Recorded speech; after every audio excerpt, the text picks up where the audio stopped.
Thank you, thank you. So thank you all for sticking around. I'm happy to be here again speaking to all of you. I think if you guys remember, it must have been like 2 years ago, I spoke about just some radial velocity method technique of detecting exoplanets, but now I'm going to talk to you about actually some of my research. So this will be fun.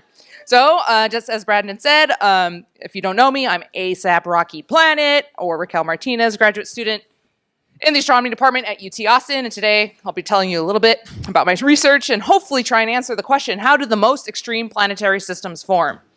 Let's actually use this. Okay, so let's outline my talk a little bit. I'm going to give you a little bit of information about wide orbit planetary mass companions and their formation scenarios. So we could play a little bit of a drinking game. You guys can take a little sip every time I say planetary mass companion, or PMC is what I like to call them. So we'll see how obliterated you guys get by the end of my talk. Then I'll talk a little bit about building I'm trying to build the known planetary mass companion population. And then I'll talk a little bit about paths forward with my research and future pushing the boundaries of PMC science. So, what is the definition of a wide orbit planetary mass companion, or PMC? Here we have an illustration of our solar system.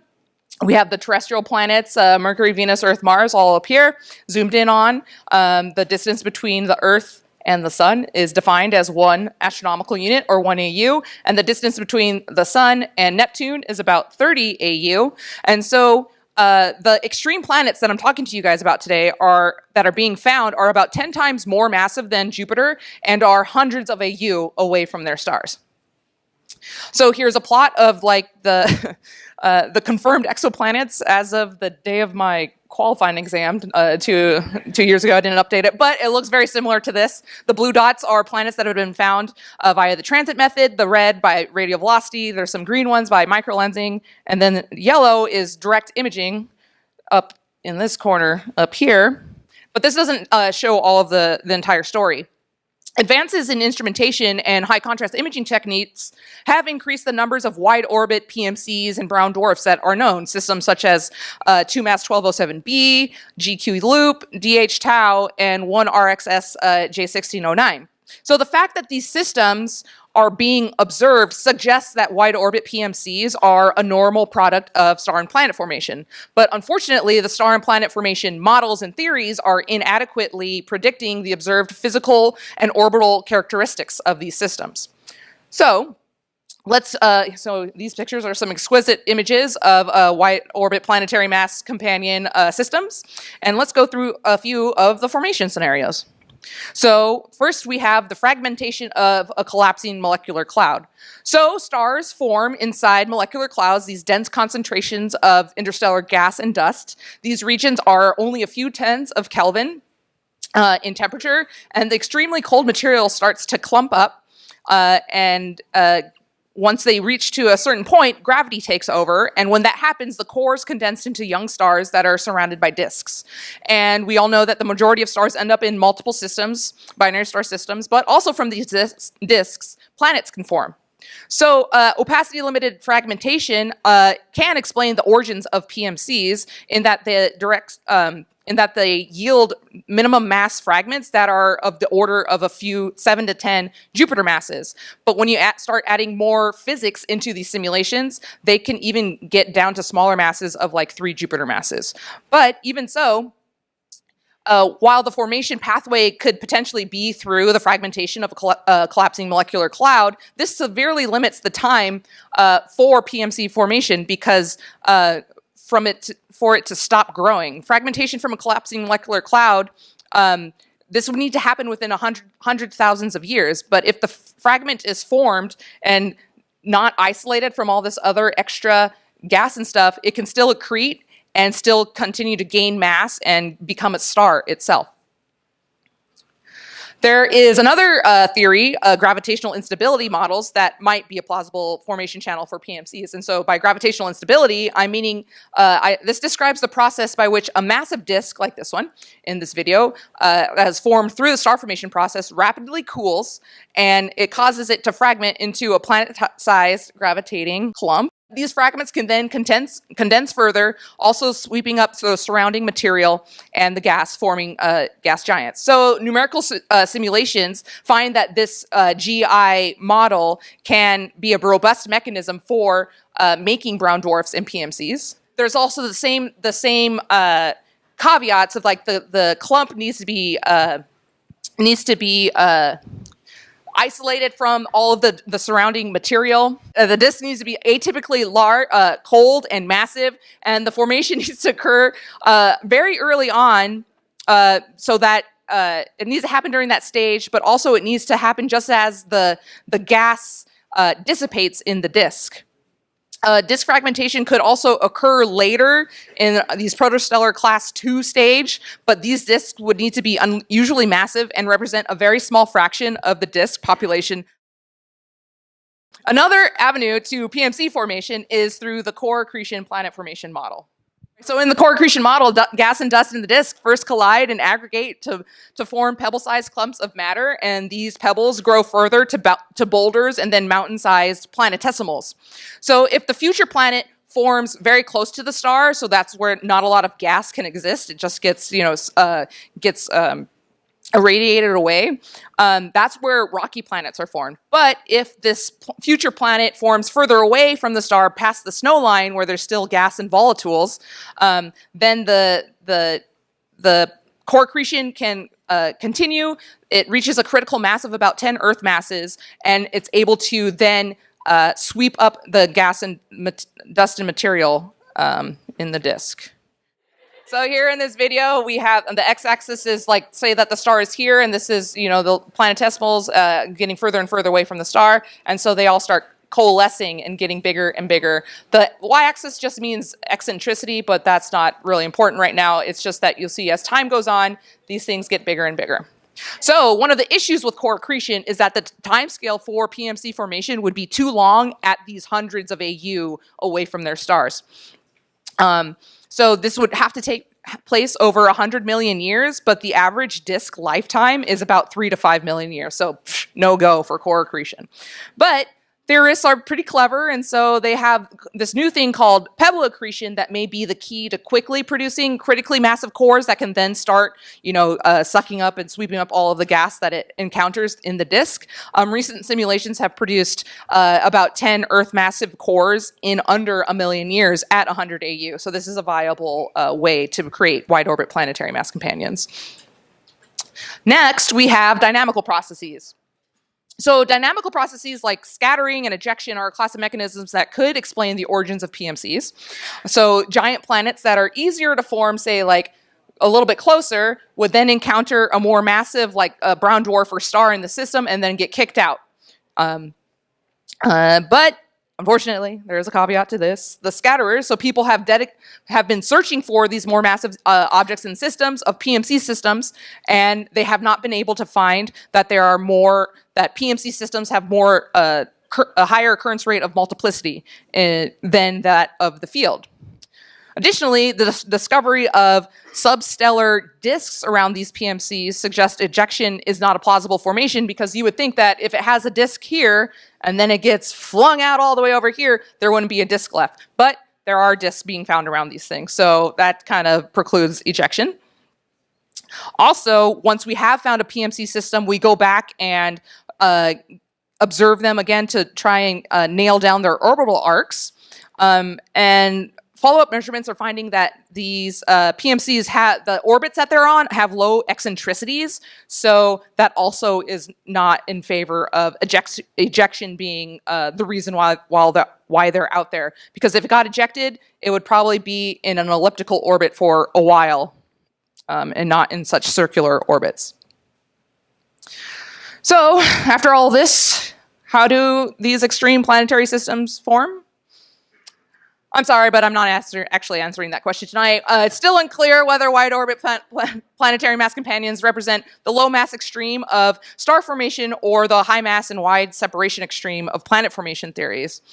But the ultimate goal of my dissertation is to try and find more wide orbit planetary mass companions so that we can further constrain and update these models to see which theory of PMC formation can best explain the observations. So whether these objects form like planets or stars, they definitely represent the extreme version of either. And so the demographics and properties of PMCs will constrain the extreme limit of their formation mechanism. So how am I trying to build up the PMC sample?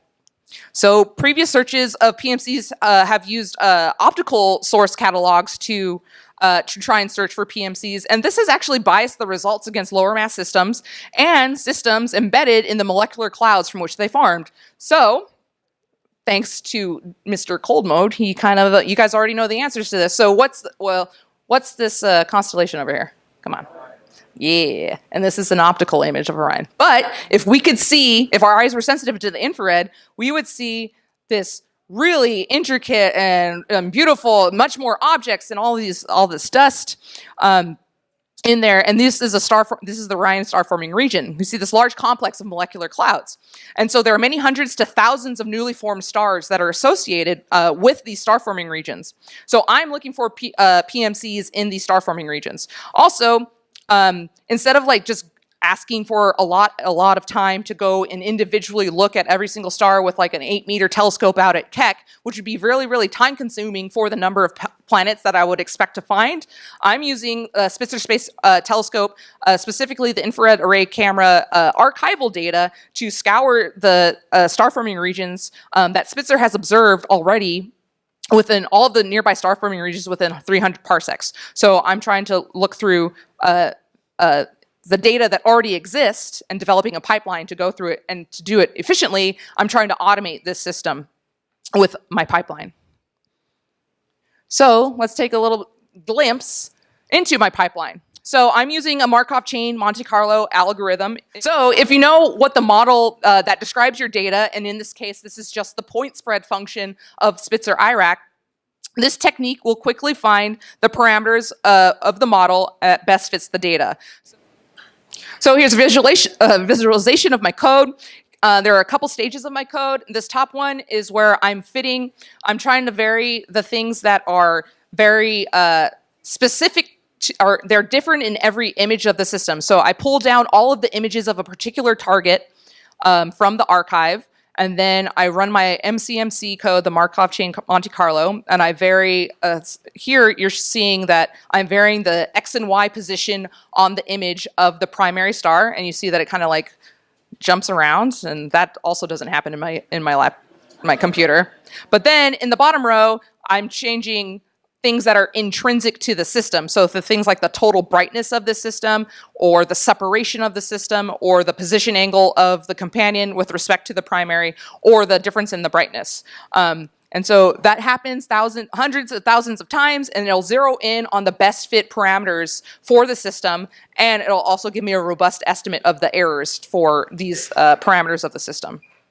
Even in the absence of population statistics, if there are particular systems that we know that are in potential wide orbit planetary mass companion systems, it's important to observe them, because these wide orbit planetary mass systems is our best glimpse at the atmospheres of planets that we don't have access to, of like the hot Jupiters that orbit really, really close to their stars. So that's why it's important to find more of these things, so that we can study their atmospheres and see how that informs planet formation theories. And so one such example is that of FW Tau. This is actually a close binary system that has a tertiary companion that's 330 AU away from its star. We've known about this since the early 2000s, maybe even 1998 or something like that. But it was recently confirmed to be co-moving, and the infrared observations from the Keck Observatory on Hawaii estimate the companion mass to be about 10 Jupiter masses. So at the time, this could have been the least massive directly imaged planet known. Follow-up radio observations detected emission only associated with this companion, and so the disk of material that's around this companion was estimated to be about 1 to 2 Earth masses. Observations, though, of this system, especially of the companion, are consistent with the companion being a planetary mass companion in a low inclination disk, or a brown dwarf that's embedded in an edge-on disk.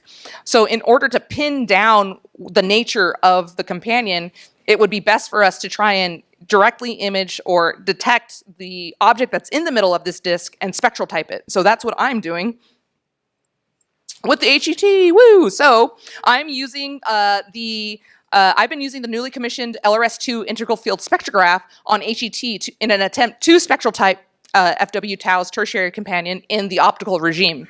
So LRS2 is a 6 by 12 arcsecond field of view that can gather optical spectra and also spatial information at the same time.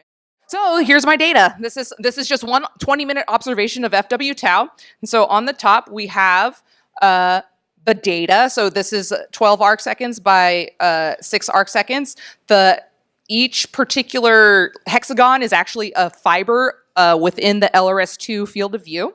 And then I am creating a model of the primary system here. So this is the data, here's my model, and then I'm subtracting off. And if you have really good eyes, what was that? Let's see if it comes back again. Oh, here it comes, there's the circle, and whoa! So that's the companion, the tertiary companion that we've actually know to be accreting. But the goal for my project, I have over 8 hours of data on this system, and I hope to stack it so that we can actually not only see the line emission that's actually infalling material from the disk onto the companion, but also to actually get to the continuum of the companion so that we can better understand how massive it is, and hopefully it still stays in the planetary mass regime, because that'd be cool. So in summary, PMCs challenge our current star and planet formation scenarios, but I am developing a pipeline that will search for PMCs in archival Spitzer IRAC data to try and build the statistics and build the number of wide orbit PMCs that we know about, and so that I can identify candidate PMC systems for future space-based or ground-based follow-up with HET, or hopefully in the future GMT and James Webb Space Telescope. And so with that, I'll take your questions. Thank you for dealing with that. All right. What's the mass borderline between planet and ground force? Wonderful question. So the question was, what is the border between, what qualifies as a planet and what qualifies as a star? So some people usually just have a very strict 13 Jupiter masses is the boundary between, so anything below 13 Jupiter masses is a planet, and everything above that, who cares? But I think that is maybe a little bit too restrictive, because these objects, even though they might be, 15, 20, 25 Jupiter masses, it's still an interesting question as to how did they get there? And especially if they did form like planets, since they are so easily observable, that can help us understand bona fide planet formation. So that's what makes them interesting, at least for me. Okay, next question over there.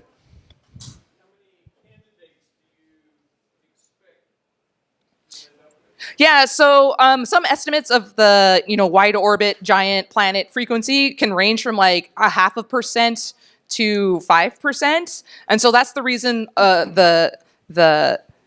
the motivation for doing this developing an automated routine is because in star forming regions you can have 200, 300, 400, 500 stars that with a ground-based telescope dedicated amount, it's just observationally expensive to just like blindly survey hundreds of stars. Whereas if I can develop my pipeline to scour through and produce candidates, then for a 300-member star forming region, then we could expect maybe 3 to 6 in each, and then go to the next star forming region. All right, up front. Oh, we'll get you next. Go ahead. Yes, go ahead. yes, Go ahead. Please. Oh, for the one that I was showing? Yeah. So, so I was showing the FW Tau system, and so the close binary, how astronomers name them is by capital A, capital B. So FW Tau, capital A, capital B are the close binary. The tertiary, since it's still a debate as to whether it's a star or a planet, some people call it FW Tau lowercase b because they want it to be a planet. Other people say, no, it's a brown dwarf or a star, so it's FW Tau capital C. So we don't have a name yet, and I'm trying to figure out which one it is. Good question. Okay, up front.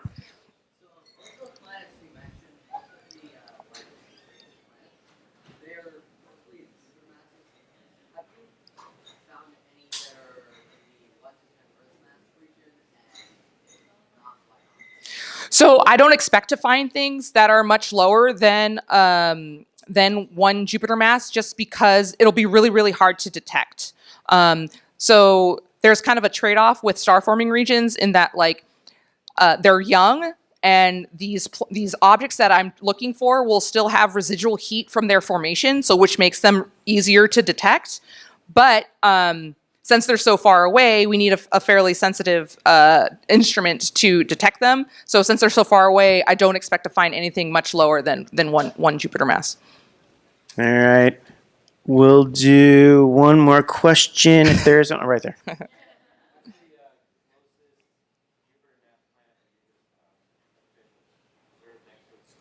So, so directly imaged. So, oh, sorry. The question is, like, what's the closest Jupiter mass planet that's been observed?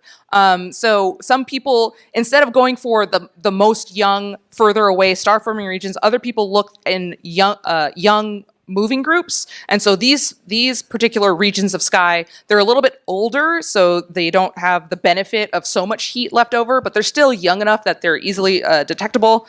But they're about like 50 to 75 parsecs away from us. So, you know, it's like that there's these two crossing lines. And so I would probably put HR 8799 up in there. But there are a few, and I could probably look them up for you if you want to ask me after the show. But, yeah. All right, with that, let's thank ASAP Rocky Planet one more time.